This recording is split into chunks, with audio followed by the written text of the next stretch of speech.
আর 75 লাখ লাখপতি দিদি বানাবো পশ্চিমবাংলায়, ওটা আমাদের সংকল্প। এমএসএমই আর এবং যারা সেলফ এমপ্লয়েড, যারা নিজে ব্যবসা করতে চায়, ওদের জন্যে 2015-তে 14-15-তে পিএম মোদি মুদ্রা যোজনা শুরু করেছে।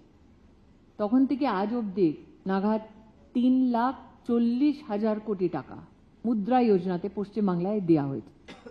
আমি একটা জবাবে বললাম, স্বনিধি যোজনায় নাগাদ 3 লাখ আমরা এখানে স্বনিধি স্কিমের পশ্চিমবাংলায় হকার্সকে, স্ট্রিট ভেন্ডার্সকে সাপোর্টটা গভর্নমেন্ট অফ ইন্ডিয়ার মাধ্যমে থেকে দিয়েছে।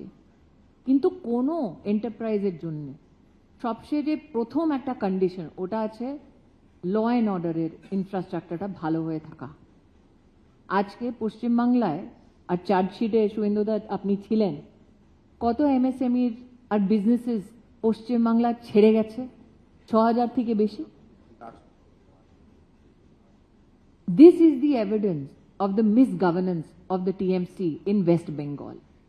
Insofar as আপনি জিজ্ঞেস করেছেন মহিলাদের জন্য 3,000 টাকা আর কি করছি, আমি যে বললাম প্রেগনেন্ট উইমেন, যে গর্ভবতী মহিলা, ওদের জন্য 21,000 টাকার আমরা কথা বলেছি নিজের সংকল্পপত্রে। আর 75 লাখ লাখপতি দিদি বানাবো পশ্চিমবাংলায়, ওটা আমাদের সংকল্প। 60% যারা মাইগ্রেট করছে পশ্চিমবাংলা থেকে বাইরে, ওরা যুবা, যারা এখানে কোনো ফিউচার পাচ্ছে না। এই নাম্বারটা তৃণমূল কংগ্রেস এর সরকার ওরা বাদ দিতে পারবে না। আজকে বিজেপির সংকল্পপত্রে আমরা যুবার জন্যেও ব্যবস্থা করেছি। আমরা যে মেয়েরা আছে, ওরা গ্র্যাজুয়েশন কোর্সের জন্য নিজেকে যদি রেজিস্টার করে, ওদের জন্য 50,000 টাকার সংকল্পটাও করেছি। আর পুরো দেশে যুবা যখন নিজে ব্যবসা করতে চায়, তো মুদ্রা যোজনার শুরুয়াতটাও বিজেপি সরকারই করেছে। আজকে যদি আপনি বাজারে যে হকার্স, ওদের স্বনিধি যোজনা যদি দেখেন, তো পশ্চিমবাংলায় নাগাদ 3,30,000 লোককে আমরা স্বনিধি যোজনার কাভারটা এখানে দিয়েছি। তো গ্রামে শহরে কি ধরনের আমরা ইনভেস্টমেন্ট আনতে পারি, এটার আমরা এক্সিবিট, এক্সাম্পল যেখানে বিজেপি সরকার আছে ওখানে দেখিয়ে দিয়েছি।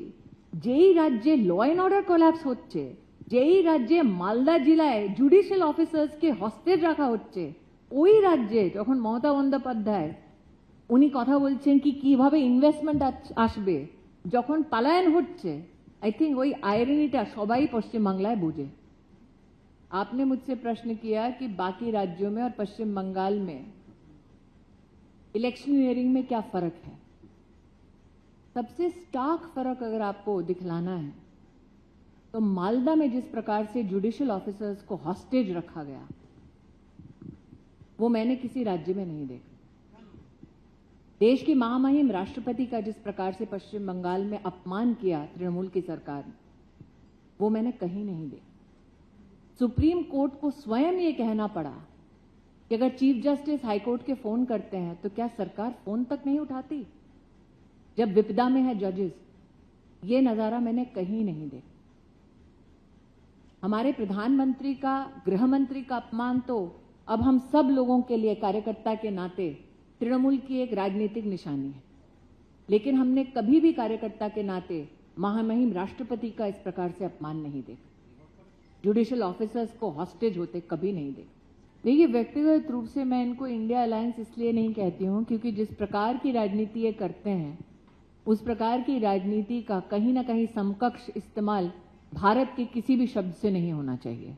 मैं आज भी उनको यूपीए ही कहती हूं, और ये यूपीए का कहीं ना कहीं प्रमाण है राजनीति करने का कि न सिर्फ महिला के ऊपर वो अत्याचार होने देते हैं मुखदक्षक बनकर, बल्कि साथ ही जब ऐसी घटनाएं होती हैं तो कानून की मर्यादा में रहकर विक्टिम को शेम ना करने की बजाय विक्टिम को ही सबसे बड़ा कारण बता देते हैं ऐसी घटनाओं का। इसलिए अगर ये यूपीए से संबंध राजनीतिक दल हैं तो ये इनका राजनीतिक व्यवहार, ये इनका राजनीतिक आचरण वर्षों से रहा है।